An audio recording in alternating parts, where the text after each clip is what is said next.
Hola, ¿cómo andan? Yo soy la auxiliar docente Agostina Rollero y junto a mi compañero auxiliar docente Tomás Sifone les preparamos esta presentación sobre formaciones anatómicas del cuello. ¿Y a qué nos referimos cuando hablamos de formaciones anatómicas del cuello? Van a ser formas, ¿sí? Como por ejemplo pueden ser triángulos, hiatos, entre otros, ¿sí? Y que se van a dar cuenta que la gran mayoría de los que vamos a hablar van a ser triángulos y que cada uno de ellos va a tener ciertos límites y cierto contenido. Estos límites van a poder estar formados por distintas estructuras, tanto vasculares, nerviosas, musculares u óseas, y nos van a servir como un reparo anatómico para encontrar otras estructuras importantes en el cuello. Nuestros objetivos de la presentación van a ser entonces delimitar las formaciones anatómicas del cuello. Luego vamos a describir el contenido de cada una de ellas y por último vamos a nombrar las principales estructuras que se relacionan con dichos espacios. Antes de hablar sobre las formaciones anatómicas en sí, vamos a hacer una breve introducción de cómo se divide el cuello en regiones. La primera que nos va a interesar hoy va a ser la región anterior del cuello, que es la que está marcada en verde en esta persona de perfil. La siguiente va a ser la región lateral del cuello, que es la que está marcada en celeste. Y por último nos va a interesar la región esternocleidomastoidea, que es la que está marcada en rojo y se encuentra entre medio de estas dos últimas. Además, no se olviden que existe lo que es la región posterior del cuello, que es lo que corresponde a la nuca que ustedes vieron en la rotación del locomotor. Bien, los límites de lo que es la región anterior del cuello se corresponderían con hacia anterior la línea media del cuello, ¿sí? Que también se corresponde con la línea media de todo el cuerpo. Luego tendríamos hacia posterior lo que es el borde anterior del músculo esternocleidomastoideo, que acá lo podemos apreciar por anatomía de superficie, ¿sí? Sería su borde anterior. Y hacia superior nos encontraríamos con lo que es el borde inferior del cuerpo de la mandíbula, ¿sí? Esta línea en realidad la podríamos extender hacia lo que es la apófisis mastoides. Luego, lo que es la región lateral del cuello, que también se la puede denominar triángulo posterior, se va a corresponder con hacia anterior lo que es el borde posterior ahora del músculo esternocleidomastoideo. Hacia posterior se va a corresponder con el borde anterior del músculo trapecio. Y por último, nos encontramos hacia inferior con lo que es la superficie superior de la clavícula. Por último tenemos a la región esternocleidomastoidea, que se encontraba entre las últimas dos regiones, y que los límites se van a corresponder con hacia anterior el borde anterior del músculo esternocleidomastoideo y hacia posterior con su borde posterior. Vamos a ver que en las regiones que acabamos de nombrar las vamos a poder subdividir. Esto lo vamos a ver en la misma imagen que venimos viendo hasta recién, simplemente que ahora se han dibujado por transparencia distintas estructuras. Como por ejemplo, hacia posterior nos encontramos con el músculo trapecio, hacia anterior con el hueso hyoides, hacia superior con la mandíbula y hacia inferior con la clavícula. Entonces, por ejemplo, cuando hablamos de la región anterior del cuello, vamos a ver que la vamos a poder subdividir de distintas formas. Una de estas subdivisiones es tomando como referencia el hueso hyoides, y específicamente un plano que pase por el cuerpo de este. Así me va a quedar dividida la región anterior del cuello en una porción superior, llamada suprahyoidea, y en una porción inferior, llamada infrahyoidea. Otra subdivisión que podría hacer sería tomando como reparos anatómicos al músculo digástrico y al músculo omohyoideo. De esta forma me quedaría dividida la región anterior en distintos triángulos. El primero que vamos a ver sería el triángulo submandibular, que se va a encontrar entre los dos vientres del músculo digástrico y el borde inferior de la mandíbula.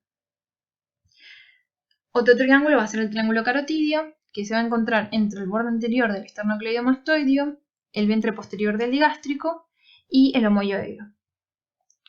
El siguiente triángulo va a ser el triángulo homotraqueal, o también llamado triángulo muscular, que se va a encontrar en la línea, entre la línea media, ¿sí? Específicamente una línea que recorra desde lo que es el hueso hyoides hasta el esternón.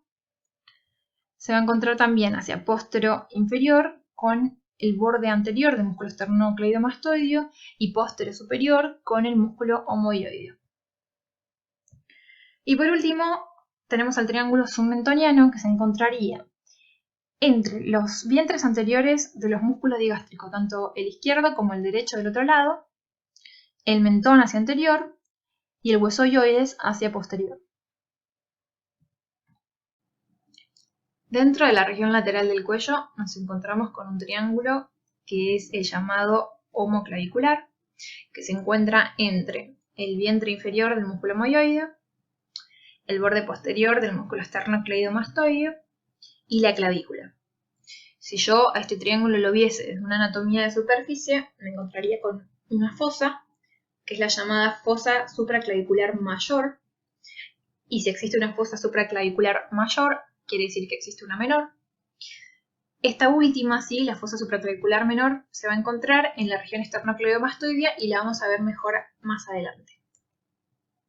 Entonces, dentro de lo que son las formaciones anatómicas del cuello que vamos a trabajar en la presentación, vamos a tener al triángulo de Seychot dentro de lo que es la región esternocleidomastoidea, el hiato interescalénico, que se encuentra aproximadamente en lo que es el triángulo homoclavicular, el triángulo de Farabeuf, que se encuentra dentro de lo que es el triángulo carotídeo en la región anterior del cuello, y el triángulo de Becklar y de Pirogov, que se van a encontrar dentro de la porción supraioidea de la región anterior del cuello. Vamos a comenzar con la primera formación anatómica de la que vamos a hablar, que es el triángulo de Seychot. Recuerden, como dijimos recién, el triángulo de Seychot se encuentra dentro de lo que es la región esternocleidomastoidea y lo vamos a ver en esta imagen, que es una vista anterior tanto de la cabeza, del cuello y del inicio del tórax, donde hacia superior podemos marcar a la mandíbula, también podríamos marcar al huesoioides, inferiormente podemos marcar a las clavículas, yéndose hacia los laterales podemos marcar al músculo esternocleidomastoideo y también lateralmente podremos marcar al trapecio. Bien, los límites de este triángulo van a ser: supralateralmente nos encontramos con el fascículo clavicular de inserción del músculo esternocleidomastoideo y supromedialmente nos encontramos con el fascículo external de este mismo músculo. Para cerrar el triángulo hacia inferior nos encontramos con lo que es la cara superior de la clavícula. Como contenido del triángulo vamos a tener lateralmente al bulbo de la vena yugular interna. ¿Qué quiere decir el bulbo de la vena yugular interna? Esta es una dilatación que se forma, ¿sí?, dentro de lo que es la vena yugular interna antes de encontrarse con la vena subclavia. También más hacia medial y posterior, ¿sí?, y profundo, vamos a encontrarnos con lo que es la arteria carótida común. Vamos a ver estos elementos quitando al esternocleidomastoideo. De nuevo, ¿sí?, vena yugular interna, fíjense cómo es inferior, se empieza a dilatar, ¿sí?, y a formar el bulbo de esta vena. Medial y profundo vamos a encontrarnos con la arteria carótida común. Y vamos a tener dos relaciones nerviosas muy importantes. La primera va a ser el nervio vago entre estos dos vasos. Y la segunda va a ser el nervio frénico, que se va a encontrar lateralmente a la vena yugular interna, yendo, ¿sí?, anterior a lo que es este músculo, que es el músculo escaleno anterior. Bien, si recuerdan, yo hoy hablé de una fosa, que es la fosa supraclavicular mayor, que se encontraba en lo que es la anatomía de superficie del triángulo homoclavicular, ¿sí?, dentro de lo que es la región lateral del cuello. Y dije que si existía una fosa supraclavicular mayor, también existía una fosa supraclavicular menor.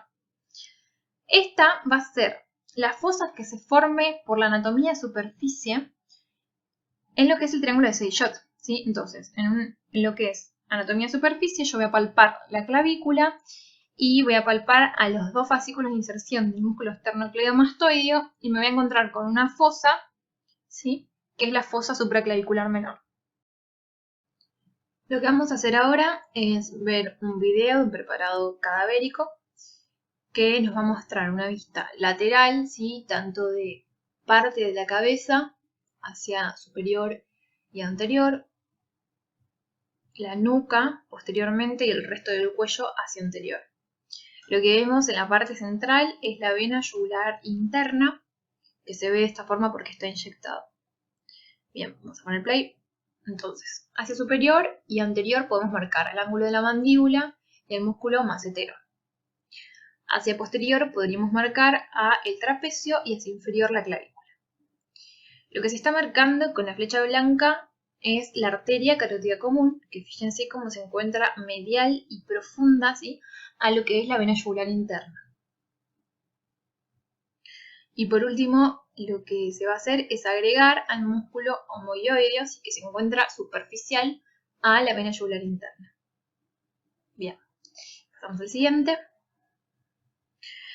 En este video lo que se hace es agregar las inserciones, ¿sí?, del músculo esternocleidomastoideo en parte, ¿sí?, porque está cortado, tanto las inferiores como la inserción superior. Y lo que quiero que observen ahora es que en cuanto a lo que son las inserciones inferiores, vamos a tener la inserción esternal y la inserción clavicular, y como en medio de estas dos, a través de lo que es una línea punteada, nos encontramos con lo que debería ser el triángulo de Sedillot, ¿sí?, donde vamos a tener entonces los dos fascículos de inserción del esternocleidomastoideo y hacia inferior la clavícula. Quiero que se fijen como hacia profundo yo me encuentro con la vena yugular interna y que, aunque no se vea en esta vista, hacia profundo y medial tendríamos a la carótida común. Bien, por último, lo que se va a hacer es agregar el resto del músculo esternocleidomastoideo. Por último, para terminar con lo que es el triángulo de Sedillot, quiero que observen esta imagen, ¿sí?, de una persona donde se ve una vista anterolateral del cuello y superiormente podríamos marcar por anatomía de superficie al borde inferior de la mandíbula, al ángulo de la mandíbula, a la nuca hacia posterior y hacia inferior las clavículas, ¿sí? Bien, quiero que observen cómo se le marca muy bien a esta persona en dónde debería estar el triángulo de Sedillot, ¿sí? ¿Por qué digo en dónde debería estar? Porque en realidad en la anatomía de superficie el triángulo se lo llama fosa supraclavicular menor, ¿sí?, que tiene los mismos límites simplemente que desde la superficie, ¿sí? Tenemos entonces a la clavícula, al fascículo clavicular del esternocleidomastoideo y al fascículo esternal del mismo músculo. Esta zona es un reparo anatómico, ¿sí?, como dato de color, para la colocación de una vía central a nivel de lo que es la yugular interna. Ahora lo que vamos a ver es la siguiente formación anatómica, que es el hiato interescalénico. Para eso vamos a ver esta imagen, que es una vista anterior de la parte derecha, de la columna cervical, también de la primera parte de la columna torácica. Hacia anterior podemos marcar a la clavícula y hacia inferior podemos marcar a la escápula.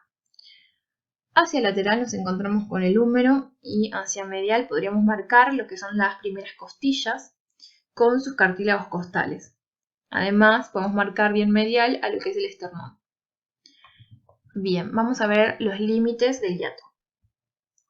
Primero vamos a tener hacia anterior al escaleno anterior, ¿sí?, que como ya sabrán es un músculo que se va a insertar a grandes rasgos en lo que son los tubérculos anteriores de las apófisis transversas desde la tercera vértebra cervical hasta la sexta, y se va a dirigir hacia inferior, hacia la primera costilla, en específicamente un tubérculo que le brinda esta costilla, que se llama tubérculo del escaleno anterior o tubérculo de Lisfranc. No se ve bien en esta imagen ese tubérculo. Y también vamos a tener como límite posterior al músculo escaleno medio, que tiene inserciones muy parecidas, ¿sí? También se va a dirigir desde los tubérculos anteriores de las apófisis transversas, pero ahora se va a extender desde la segunda vértebra cervical a la sexta, y también se va a insertar en la apófisis transversa de la séptima. Y hacia inferior también se va a insertar en la costilla, en la primera, simplemente que se lo va a hacer posterior, ¿sí?, a lo que es el escaleno anterior. Específicamente lo hace posterior a un surco que le presenta la primera costilla a esta arteria, que es la arteria subclavia. Además también envía otro fascículo, ¿sí?, hacia la segunda costilla. Y por último vamos a cerrar al hiato hacia inferior y vamos a fijarnos cómo desde la primer vértebra torácica va a salir lo que es la primer costilla, ¿sí?, dirigiéndose hacia lateral y anterior, que nos va a cerrar el hiato hacia inferior.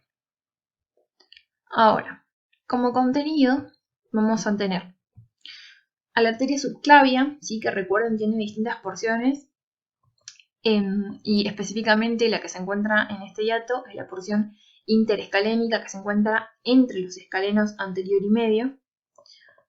También vamos a tener al plexo braquial, que se va a encontrar posterior y superior a la arteria subclavia, y específicamente vamos a encontrar lo que son las raíces, ¿sí?, que van a estar formando a los troncos, ¿sí?, del plexo braquial. Y luego podemos encontrar a la arteria dorsal de la escápula, ¿sí?, que no vemos en esta imagen, pero que es una rama de la arteria subclavia que frecuentemente da a este nivel. Ahora estamos viendo otra imagen donde podemos ver que hacia inferior se ha rebatido parte de lo que es la pared anterior del tórax, que nos permite ver al pulmón derecho y al pulmón izquierdo, por ejemplo. Hacia superior nos encontramos con el esternón, que ha sido seccionado, con la primera costilla y su cartílago, y también nos encontramos con las clavículas. Fíjense cómo de un lado se ha dejado todo lo que es el músculo esternocleidomastoideo, la vena yugular externa y los músculos infraoideos, y en cambio del otro lado todo eso se ha rebatido. Entonces, vamos a volver a marcar los límites, ¿sí?, hacia anterior, el músculo escaleno anterior, y hacia posterior al músculo escaleno medio. Nuevamente marcamos a la arteria subclavia como contenido y posterior superiormente a esta marcamos como contenido la formación de los troncos del plexo braquial. También lo que yo quiero que ahora observen en esta imagen es dos relaciones muy importantes que se ven aquí, que son la vena subclavia hacia anterior, ¿sí?, es decir, anterior al músculo escaleno anterior, y también el nervio frénico, que también está anterior al músculo escaleno anterior. Ahora lo que vamos a hacer es ver un zoom, ¿sí?, en esta zona, y no solo va a ser un zoom, sino que también vamos a sacar lo que es esternocleidomastoideo, los músculos infraoideos y lo que es la vena yugular externa. Entonces tenemos nuevamente hacia inferior lo que es el esternón, lateral a este la clavícula, la primera costilla. Superiormente al esternón tenemos a la tráquea y a la glándula tiroides. Vamos a volver a marcar los límites de este hiato, que van a ser hacia anterior el músculo escaleno anterior y hacia posterior el escaleno medio. Y recuerden inferiormente que acá no se ve bien, pero sería la primera costilla que se encuentra entre los dos escalenos que acabamos de mencionar. Contenido, arteria subclavia. Y posterior superiormente la formación de los troncos del plexo braquial. Y el contenido que no habíamos nombrado hasta ahora es la arteria dorsal de la escápula, que es esta que vemos aquí, y que lo que hace generalmente es dirigirse hacia posterior, pasando a través del espacio que se genera entre el tronco superior y el tronco medio del plexo braquial.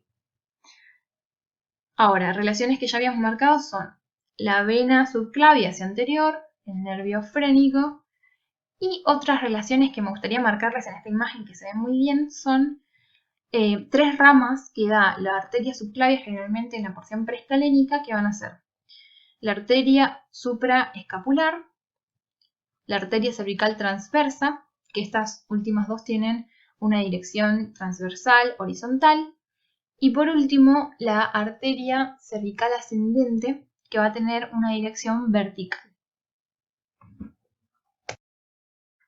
Ahora vamos a ver a los hiatos interescalénicos en un preparado cadavérico. Es una imagen, ¿sí?, una vista anterior del cuello, donde en la línea media podríamos marcar hacia inferior al esternón. Superiormente a este, en la línea media, nos encontramos con la tráquea, y más superiormente con el cartílago tiroides.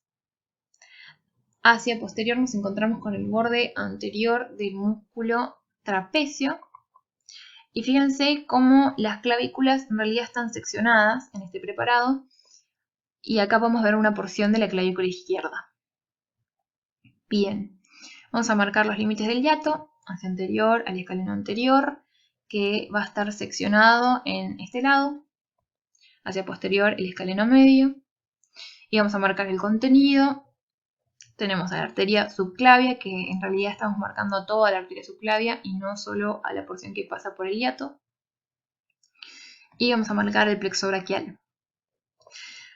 Ahora vamos a marcar las relaciones que ya nombramos, que son, por ejemplo, hacia anterior, estas dos arterias, que son la arteria supraescapular y la arteria cervical transversa.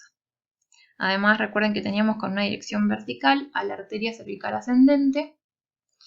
Y nos vamos a encontrar con los nervios frénicos, ¿sí? Que de este lado no fue seccionado, pero de este sí. Y también una relación hacia anterior que habíamos marcado, que es la vena subclavia, ¿sí? Que de este lado también fue seccionada.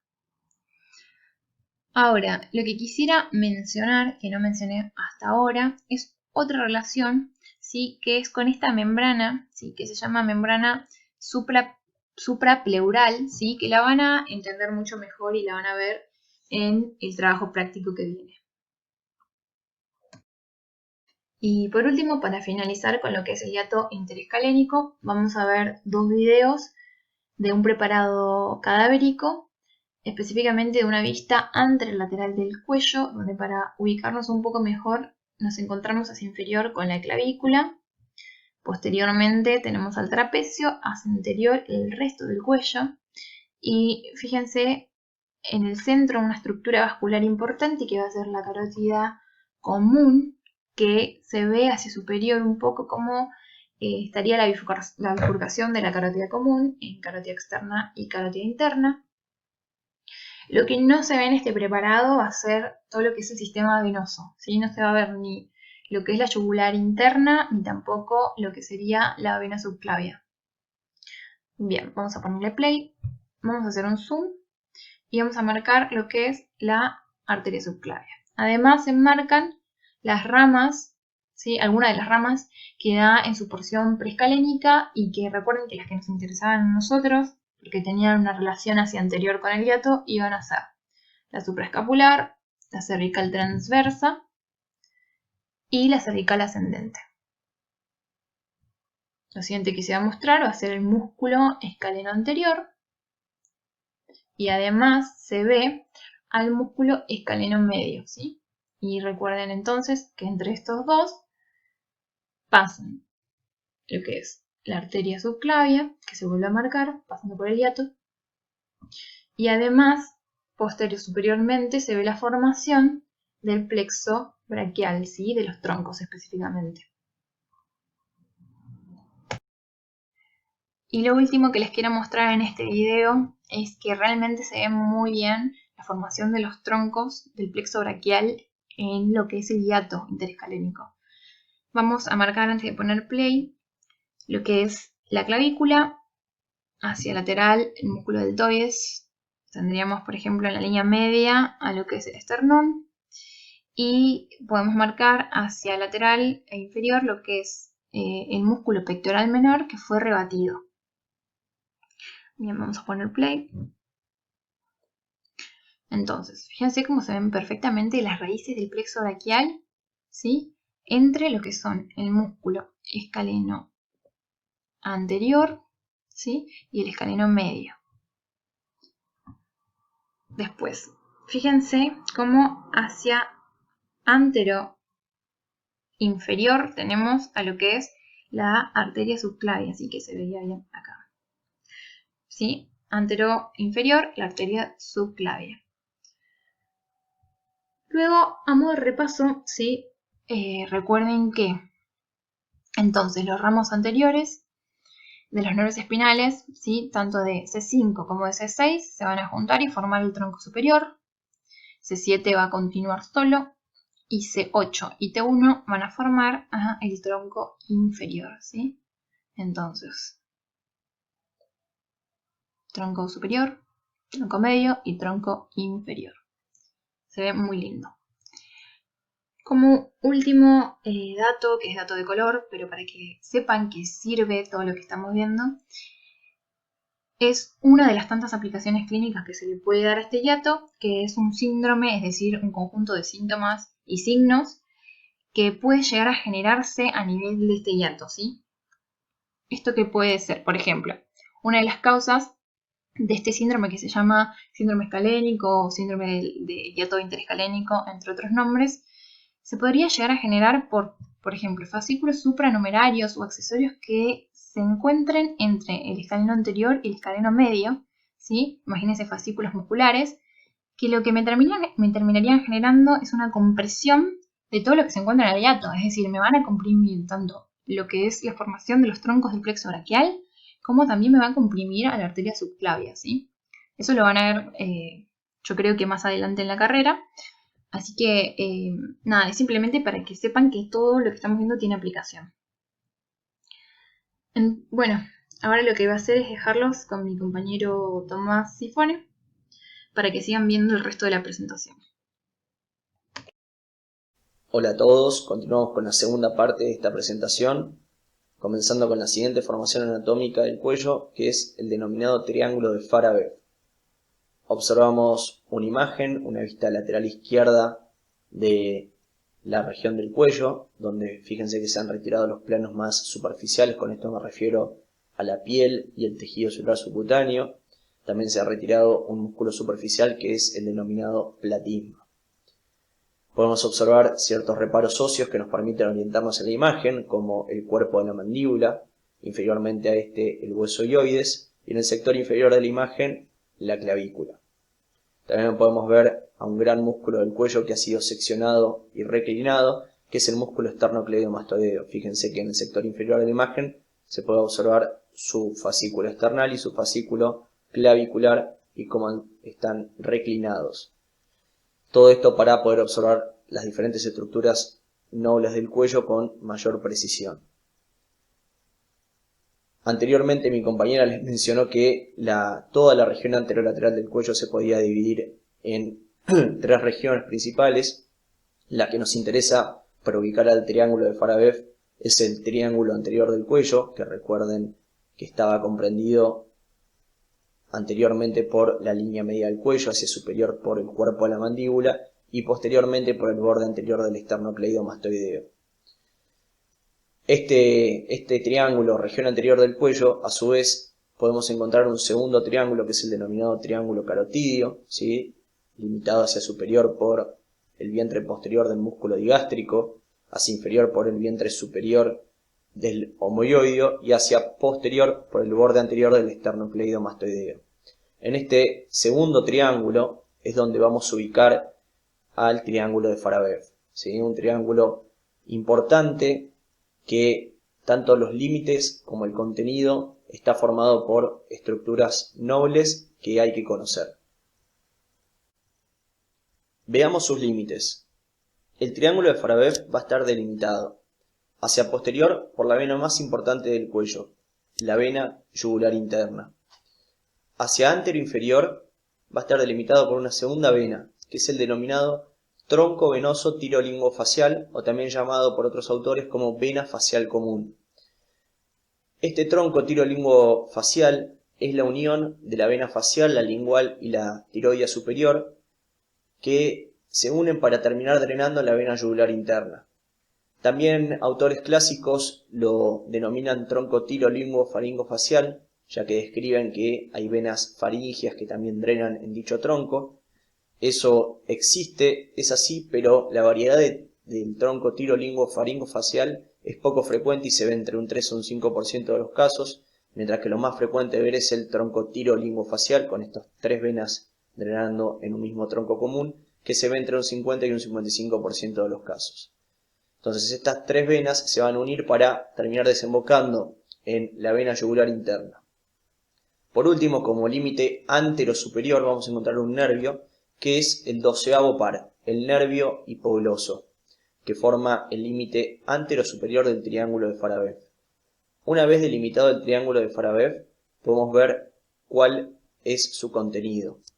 Para ello, volvamos nuevamente a la imagen inicial, retiremos el tronco tirolinguofacial para ver con mayor precisión las estructuras nobles que se encuentran contenidas en el triángulo de Farabeuf y vamos a observar de inferior a superior. En primer lugar, en el vértice inferior del triángulo vamos a encontrar la bifurcación carotídea, es decir, la arteria carótida común a nivel del borde superior del cartílago tiroides se bifurca en dos ramas. Una rama más posterior, pero que es más lateral, que es la carótida interna, ¿sí?, que acompaña a la vena yugular interna en todo su recorrido, y una rama anterior, un poco más medial, que es la carótida externa. Entonces, dichos elementos, arteria carótida interna hacia posterior y la arteria carótida externa hacia anterior, también forman parte del contenido del triángulo de Farabeuf. Se puede observar que la arteria carótida externa, que como mencioné es un poco más medial y anterior a la arteria carótida interna, las podemos diferenciar fácilmente porque ni bien se origina en la arteria carótida externa ya comienza a dar ramas colaterales, ¿sí?, a diferencia de la arteria carótida interna que no da ninguna rama colateral a nivel cervical. También podemos observar como contenido del triángulo de Farabeuf a una estructura nerviosa que es la denominada raíz superior del asa cervical. Es un ramo nervioso que parte del nervio hipogloso, aquí lo estoy identificando, ¿sí?, parte del nervio hipogloso y se va a unir con la denominada raíz inferior del asa cervical para formar el asa cervical. Dicha asa va a ser la encargada de inervar a los músculos infraioideos, a todos menos al tiroioideo, que está inervado por un ramo directo del hipogloso. Sepan que estos ramos que da el hipogloso, tanto la raíz superior del asa cervical como el ramo para el músculo tiroioideo, son ramos que inicialmente vienen del ramo anterior de C1 y que se unen al nervio hipogloso, y el nervio hipogloso es el encargado de transportar esas fibras nerviosas, pero que no son ramos originariamente del hipogloso, ¿sí? Eso es un concepto importante. Y por último, el último contenido que observamos en este triángulo, y es el contenido más profundo, es el nervio laríngeo superior. El nervio laríngeo superior es un ramo cervical del nervio vago, y el nervio laríngeo superior, como característica, va a pasar tanto medial a la carótida interna como a la carótida externa, ¿sí? Va a pasar profundo a la carótida interna y a la carótida externa, para luego dividirse en sus dos ramas terminales, el ramo interno y el ramo externo laríngeo superior, donde el ramo interno perfora esta membrana, que es la membrana tiroidea, que es bien característico, mientras que el ramo externo continúa para dirigirse a inervar al músculo cricotiroideo de la laringe. ¿Sí? Entonces, recuerden, como contenido principal, bifurcación carotídea con arteria carótida externa y arteria carótida interna, la raíz superior del asa cervical y en el fondo, cruzando ambas carótidas desde su cara profunda, el nervio laríngeo superior. Veamos nuevamente el triángulo de Farabeuf. Observamos una vista lateral de un esquema del triángulo de Farabeuf, donde podemos observar que estaba delimitado hacia posterior por la vena yugular interna, hacia anterior inferior por el tronco venoso tirolinguofacial y hacia anterior superior por el doceavo par, es decir, el nervio hipogloso. Como contenido íbamos a encontrar en el sector inferior a la bifurcación carotídea, que se continuaba hacia superior con la arteria carótida interna en íntima relación con la vena yugular interna, y anteriormente la arteria carótida externa, que como podemos ver es una de las principales estructuras que se encuentran como contenido en el triángulo de Farabeuf, ya que lo atraviesa en su sector central, y que es característico que ya en este nivel, a la altura del triángulo de Farabeuf, comienza a dar ramas colaterales, donde frecuentemente podemos observar a ramas colaterales del grupo anterior, que de inferior a superior encontramos la arteria tiroidea superior, la arteria lingual y la arteria facial.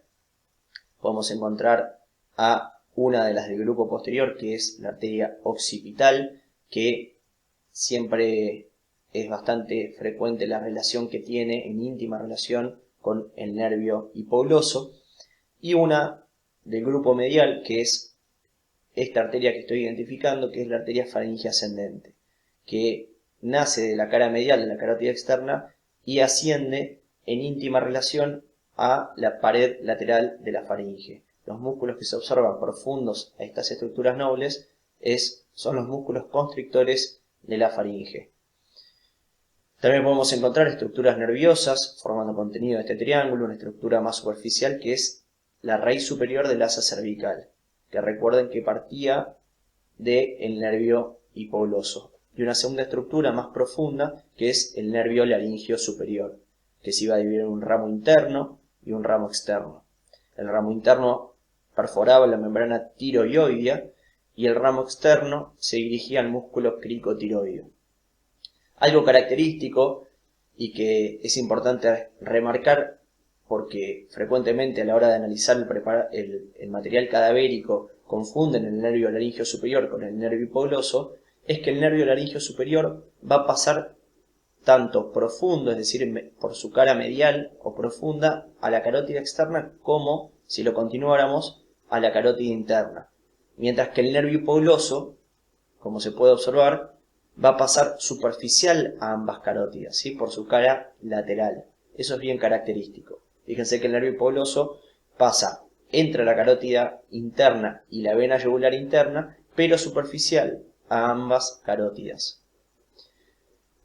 Como últimas estructuras que se relacionan con el triángulo de Farabeuf, podemos identificar a este nervio, que tiene esta dirección cefalocaudal vertical, que es el nervio vago, el 10º par craneal, que va a estar formando el paquete vasculonervioso del cuello junto a la arteria carótida interna y a la vena yugular interna, e inferior a la bifurcación carotidia a la arteria carótida común.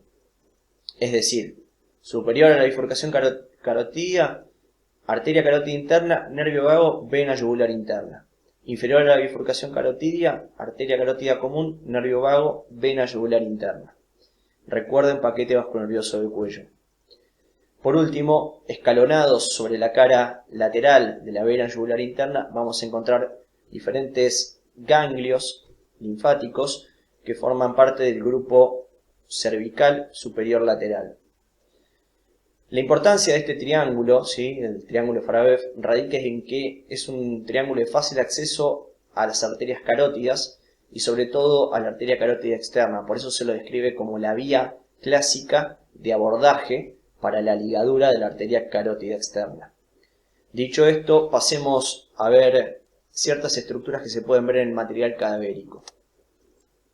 Observamos una fotografía, una vista anterolateral de la región del cuello, donde podemos observar ciertas estructuras para orientarnos en el preparado, donde superiormente y hacia anterior encontramos el cuerpo de la mandíbula, que se continúa hacia posterior con el ángulo de la mandíbula cubierto por este músculo que es el músculo macetero, y posteriormente estas estructuras a la glándula parótida, parte de la glándula parótida.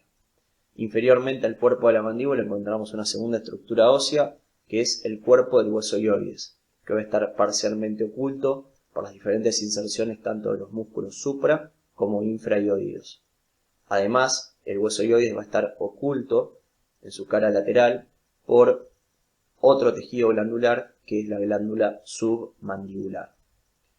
También podemos observar en la región anterior del cuello, inferior al hueso ioides, a el cartílago tiroides con la prominencia laringea o nuez de Adán, e inferiormente encontramos al cartílago cricoides y a la tráquea, ¿sí?, recubiertas anteriormente por la glándula tiroides, que está oculta por los músculos infraioideos.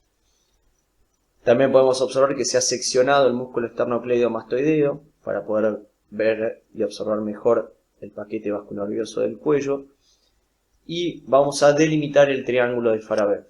Encontramos como límite posterior a esta gran vena, que es la vena yugular interna, coloreada en azul. Como segundo límite antero inferior encontramos al tronco venoso tirolinguofacial, y como límite anterosuperior al nervio hipogloso. Fíjense que como contenido vamos a encontrar sobre todo las estructuras vasculares, que eran a las dos ramas de la arteria carótida común, a la arteria carótida interna y a la arteria carótida externa, que aquí queda oculta por el tronco tirolingo facial. Y fíjense que en este preparado la bifurcación carotidia ha quedado por fuera del triángulo de Farabeuf. Eso pasa si el tronco tirolingo facial desemboca, tiene un drenaje un poco más superior a lo clásico, entonces la bifurcación carotidia no quedaría englobada dentro del triángulo de Farabeuf. Sí, son pequeñas variaciones que pueden suceder. Ustedes recuerden lo habitual. Veamos otros preparados. Estamos viendo otra fotografía, ahora desde una vista anterior, lateral y algo inferior de la región del cuello, donde podemos observar ciertos parámetros para ordenarnos, como el cuerpo de la mandíbula, ¿sí? Con la sínfisis mandibular hacia anterior. Inferiormente al cuerpo de la mandíbula podemos encontrar al hueso hyoides, cubierto por las diferentes inserciones de los músculos supra e infrahyoideos. Siguiendo por la línea media anterior e inferiormente al hueso hyoides encontramos a el cartílago tiroides y luego a la glándula tiroides, donde aquí se puede ver con mayor precisión los dos lóbulos izquierdo y derecho y el istmo de la glándula tiroides. Inferiormente a la glándula tiroides observamos a la tráquea. También podemos ver que el músculo esternocleidomastoideo ha sido seccionado en varios puntos de forma parcial para poder ver los elementos nobles. Y lo que nos interesa ahora es identificar diferentes elementos que forman tanto límites como contenido del triángulo de Farabeuf. Lo que sucede es que en este preparado, en este cuello, se han seccionado sobre todo las estructuras venosas, entonces las vamos a ver de forma parcial. Fíjense, marquemos centrémonos en el área del paquete vasculonervioso del cuello, ¿sí? Y marquemos a la vena yugular interna, coloreada en azul. Fíjense que ha sido seccionada y solo podemos ver el extremo superior y el extremo inferior. También podemos observar el límite anteroinferior del triángulo de Farabeuf de forma parcial, que está aquí marcado en violeta, que es el tronco tirolingo facial, que fíjense la dirección que tiene, también está seccionado en este punto, y el otro extremo aquí. Fíjense la dirección que tiene, oblicuo hacia posterior e inferior, para desembocar en la vena yugular interna. Y por último, ahora sí, el único límite que está íntegro del triángulo de Farabeuf es el límite anterosuperior, que es el nervio hipogloso. Entonces fíjense, si yo represento con mi puntero el triángulo, estaría en este punto. Fíjense todos los elementos que encontramos en el área. Principalmente marcar, identificar a esta estructura que es la arteria carótida. Inicialmente la arteria carótida común, donde en el sector inferior del triángulo, en este nivel, se está dividiendo en sus dos ramas terminales. Posteriormente la arteria carótida interna, que la vemos aquí, y esta que vemos más anterior es la arteria carótida externa, que fíjense ya la encontramos dando ramas colaterales a este nivel. También podemos observar el asa cervical, ¿sí? Donde la raíz superior que partía del nervio hipogloso era contenido del triángulo de Farabeuf, ¿sí? Y luego la raíz inferior y el asa cervical propiamente dicha es una relación del triángulo y del paquete vasculonervioso del cuello.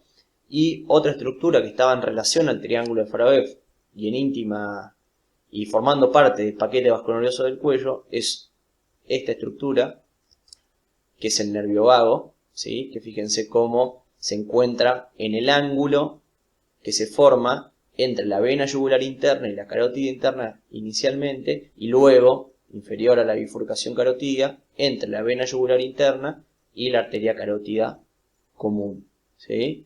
Entonces, fíjense cómo en el preparado se pueden identificar las diferentes estructuras, aunque sea de forma parcial, que forman límite y contenido de el triángulo de Farabev.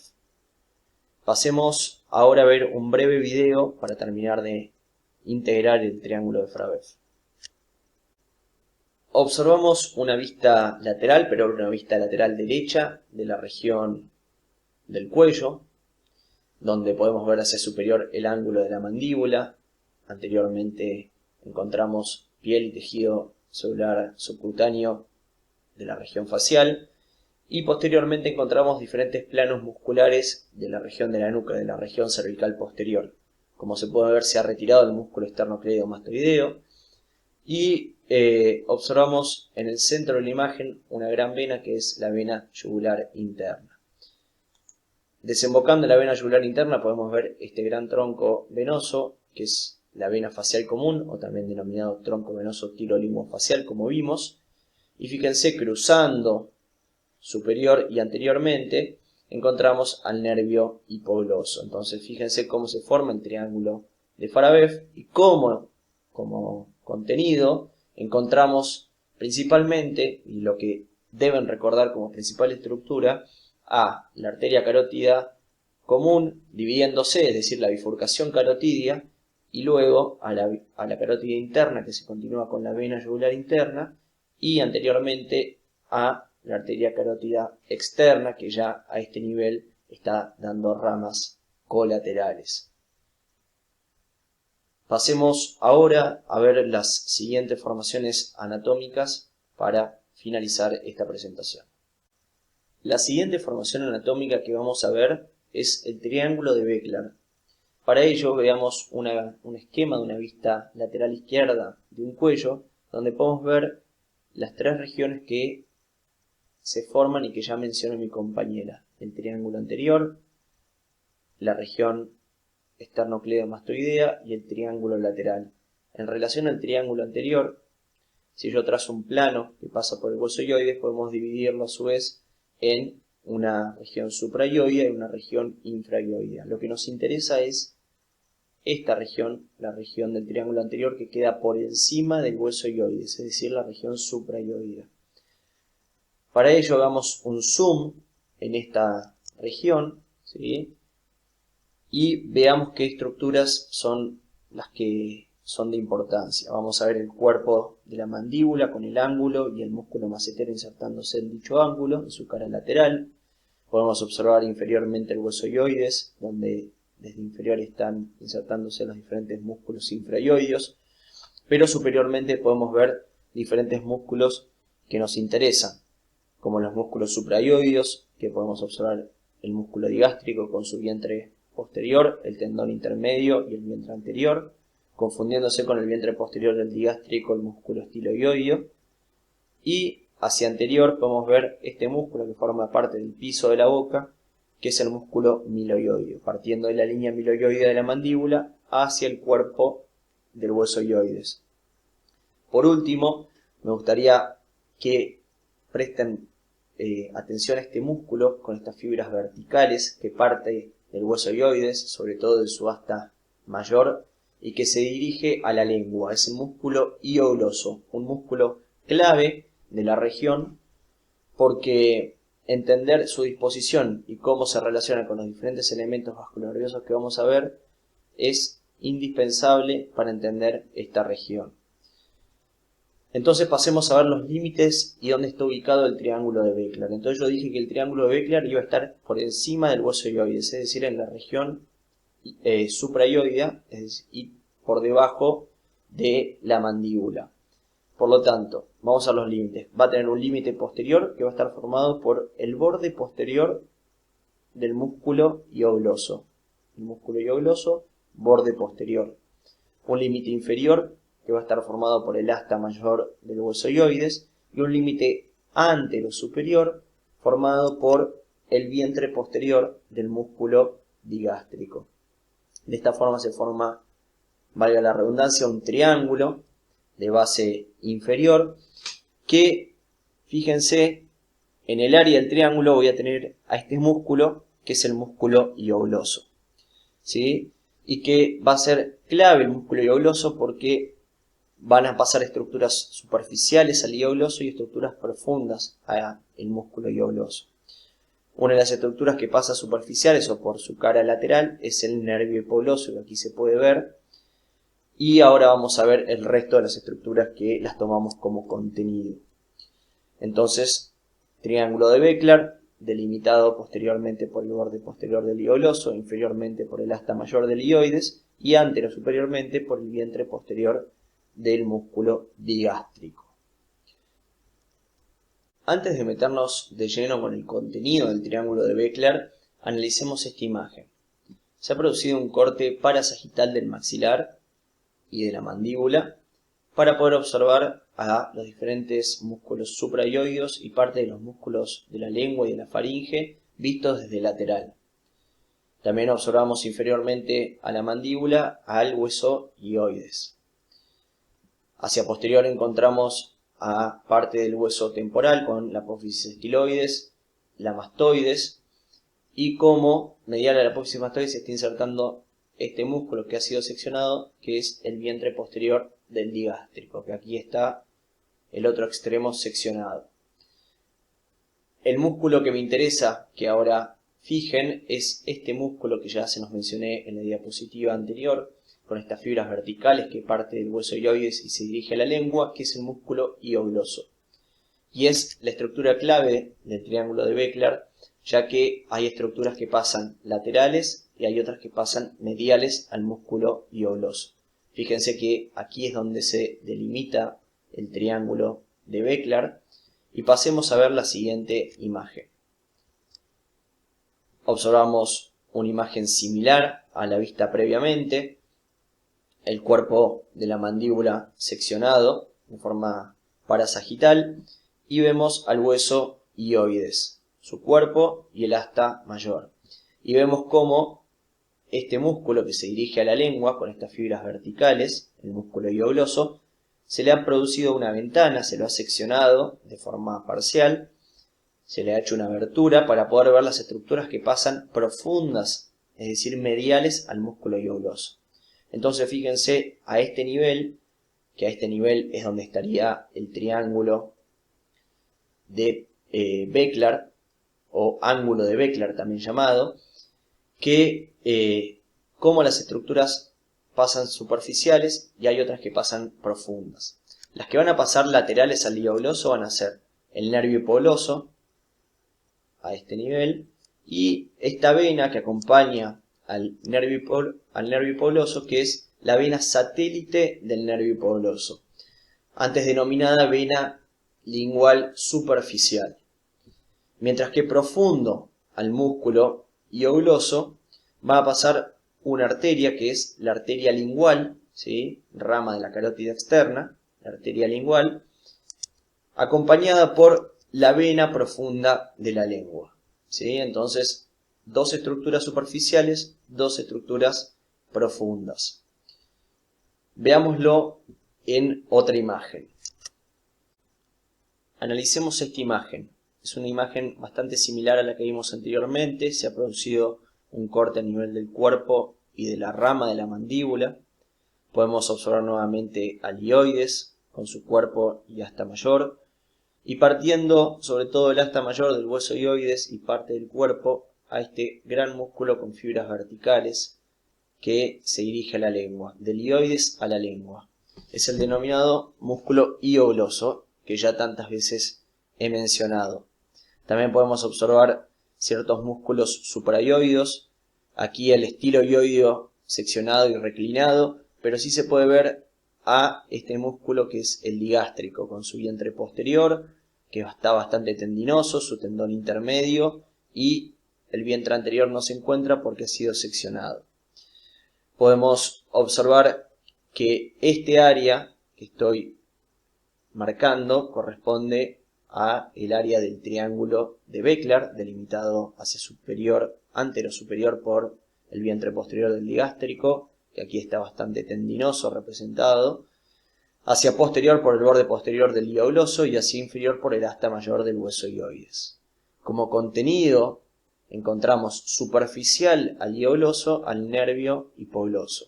Aquí las estructuras venosas no están representadas.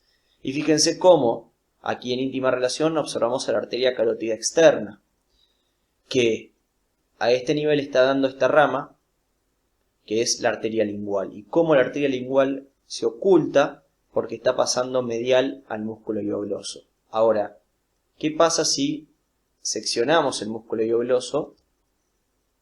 Aquí seccionamos el músculo hiogloso, también seccionamos al nervio hipogloso y retiramos parte también de los músculos supraioideos y podemos ver con claridad cómo la arteria lingual se estaba metiendo profunda al músculo hiogloso que tendría esta disposición. Aquí está su inserción superior que se continúa con la lengua.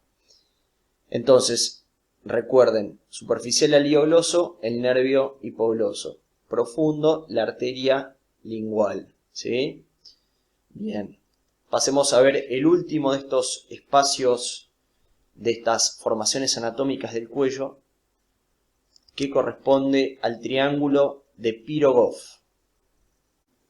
Este triángulo, al igual que el triángulo de Beckler, se va a ubicar dentro del triángulo anterior del cuello, en la región suprayoidea.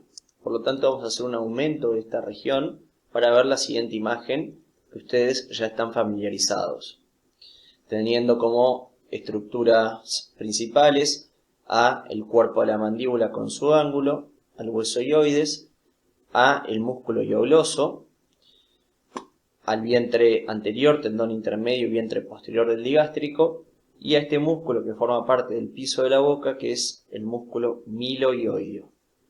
Entonces, vamos a ver que el triángulo de Pirogov está delimitado superiormente por el nervio hipogloso. El nervio hipogloso, luego de formar parte del límite antero-superior del triángulo de Farabev, formar parte del contenido lateral al músculo hiogloso del triángulo de Beckler, forma parte del límite superior del triángulo de Pirogov. Luego vamos a tener como límite anterior al borde posterior de este músculo, que es el músculo milohioideo, el músculo del piso de la boca. E inferiormente vamos a encontrar como último y tercer límite al tendón intermedio del digástrico. Entonces, hacia superior, nervio hipogloso, hacia anterior, borde posterior del músculo milohioideo, y hacia inferior, tendón intermedio del digástrico.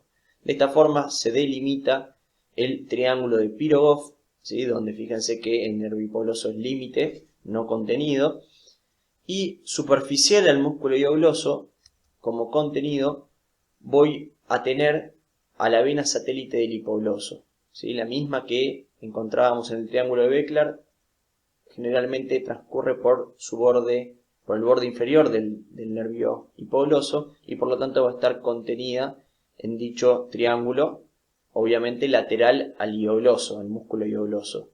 A veces esta vena puede transcurrir superior al nervio hipogloso y ahí ya sería una relación, pero no contenido propiamente dicho.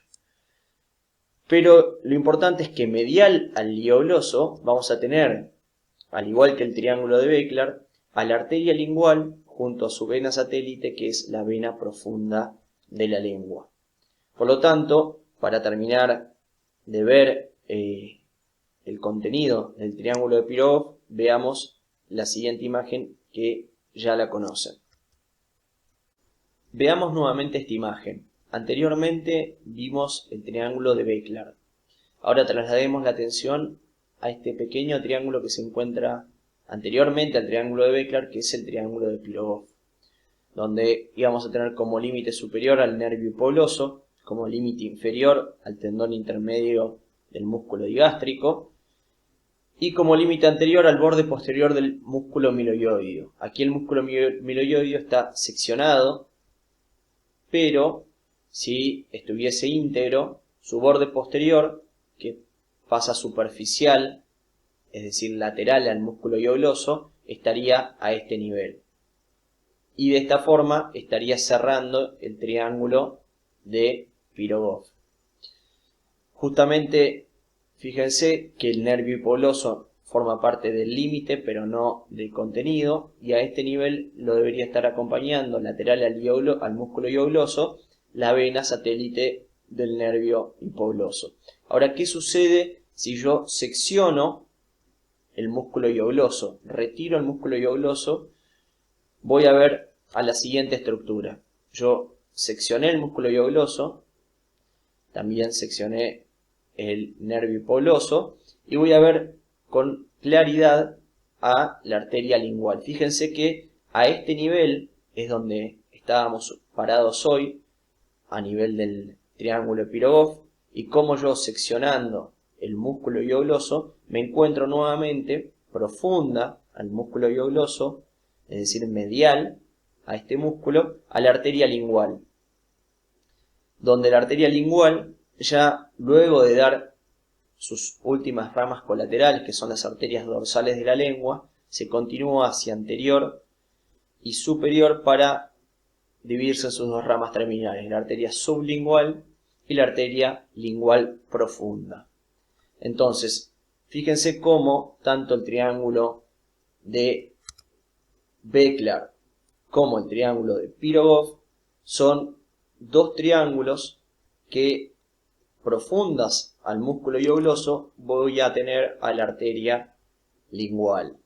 Y esto es importante porque tiene dos importancias clínico-quirúrgicas. Una es que si yo siempre respeto el músculo hiogloso, siempre voy superficial al músculo hiogloso, en una intervención quirúrgica, nunca voy a dañar la arteria lingual, ¿sí? Porque la arteria está transcurriendo por su cara profunda.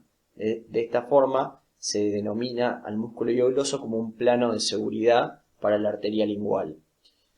Y además son dos puntos topográficos si yo quiero ligar la arteria lingual. ¿Sí? Yo ingreso seccionando el músculo hiogloso y me encuentro con la arteria lingual. Pasemos a ver, para integrar algunas fotografías cadavéricas de estos triángulos. En esta primera imagen observamos una vista inferolateral de las regiones de la cara y el cuello. Podemos observar hacia anterior a las diferentes regiones faciales con los músculos de la mímica, el cuerpo de la mandíbula. Hacia posterior y superior encontramos el pabellón auricular y a nivel del cuello encontramos un músculo con una dirección oblicua que es el músculo esternocleidomastoideo.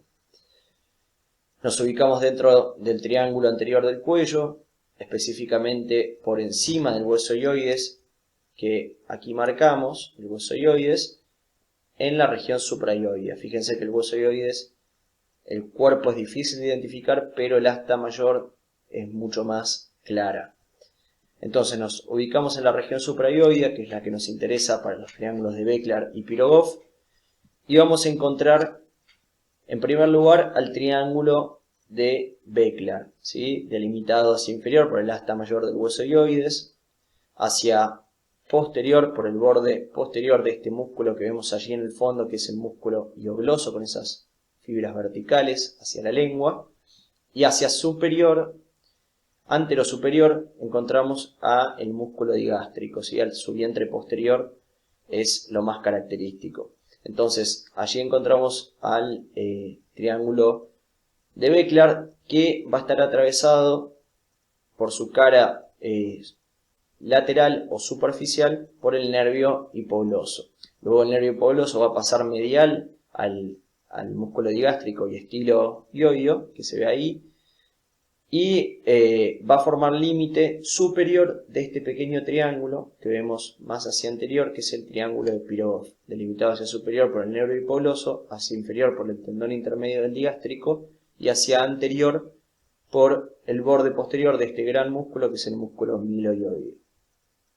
Justamente si yo seccionara al músculo hiogloso en cualquier punto del triángulo de Beckler o del triángulo de Pirogov, me encontraría con la arteria lingual, ¿sí?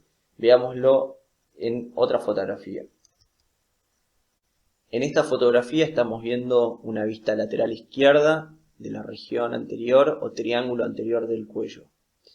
donde podemos identificar, aparte del cuerpo de la mandíbula, que luego queda oculto por los tejidos superficiales y la piel, podemos identificar inferior al cuerpo de la mandíbula una segunda estructura ósea, que es el hueso hyoides, con su cuerpo y su asta mayor, que termina el asta mayor hacia posterior en un abultamiento que es el tubérculo del asta mayor del hueso hyoides. Podemos ver cómo los diferentes músculos suprahyoideos e infrahyoideos toman inserción en el hueso hyoides. Eso me ayuda a orientarme en el material cadavérico. Y podemos ver también a este músculo, que es el músculo constrictor inferior de la faringe, cómo va a tomar inserción a nivel de los diferentes cartílagos de la laringe. Entonces, esta imagen tiene un propósito y es poder identificar al denominado triángulo de Beckler. Para eso vamos a ver sus límites. El límite inferior del triángulo de Beckler estaba formado por el asta mayor del hueso hyoides, que es una estructura que generalmente es fácil de identificar. Luego, el límite antero-superior del triángulo de Beckler estaba formado por el músculo digástrico subvientre posterior, que aquí queda parcialmente oculto por esta estructura glandular, que es la glándula submandibular, que es una glándula salivar mayor. Y el límite posterior del triángulo de Beckler estaba formado por este músculo que está coloreado en celeste, que es el músculo hiogloso. Entonces su borde posterior termina de formar la base del triángulo de Beckler. Entonces fíjense, aquí formado el triángulo de Beckler, asta mayor del hueso hyoides, vientre posterior del digástrico y borde posterior del hiogloso, como el hiogloso me divide al triángulo de Beckler en un sector que queda lateral al mismo y en otro sector que queda profundo al hiogloso. Recuerden que lateral al hiogloso íbamos a encontrar a esta estructura nerviosa, que es el nervio hipogloso, 12º par craneal, y profundo al músculo hiogloso íbamos a encontrar a esta arteria, que es la arteria lingual, que parte de la carótida externa, ¿sí?, y se dirige luego de hacer esta curva de concavidad anterior e inferior hacia la región suprahyoidea, ¿sí?, pasando profunda al músculo hiogloso, ¿sí? Entonces, nervio hipogloso superficial al hiogloso, arteria lingual profunda al mismo. En la siguiente y última fotografía vamos a ver a la región suprahyoidea desde una vista anterior e inferior. Para que se vayan orientando en el espacio, vamos a ver a los diferentes músculos suprahyoideos, a la glándula submandibular que va a estar reclinada hacia posterior. Vamos a ver el hueso hyoides, todo desde una vista anterior e inferior. Entonces pasemos a la imagen y fíjense, observamos superiormente el cuerpo de la mandíbula, ¿sí?, que hacia posterior está oculto por los tejidos superficiales y la piel. Inferiormente a la mandíbula encontramos al hueso hyoides, su cuerpo, ¿sí?, y podemos observar a los diferentes músculos que se insertan en el hueso hyoides, los infrahyoideos y los suprahyoideos. En este caso nos interesan los suprahyoideos, donde podemos observar a este gran músculo suprahyoideo que tiene dos vientres, ¿sí?, el vientre posterior y el vientre anterior separados por el tendón intermedio, ¿sí?, es el músculo digástrico. Y fíjense que podemos también observar un segundo músculo, que es este, que yo esquematicé a este nivel, pero que sería todo este músculo que forma parte del piso de la boca, que es el músculo miloioideo, ¿sí? Pero el borde posterior del músculo miloioideo, la cara superior del tendón intermedio del digástrico y el nervio hipogloso terminan de delimitar un triángulo pequeño, que es el denominado triángulo de Pirogov, donde en el fondo, ese músculo que se ve en el fondo, es el músculo hiogloso.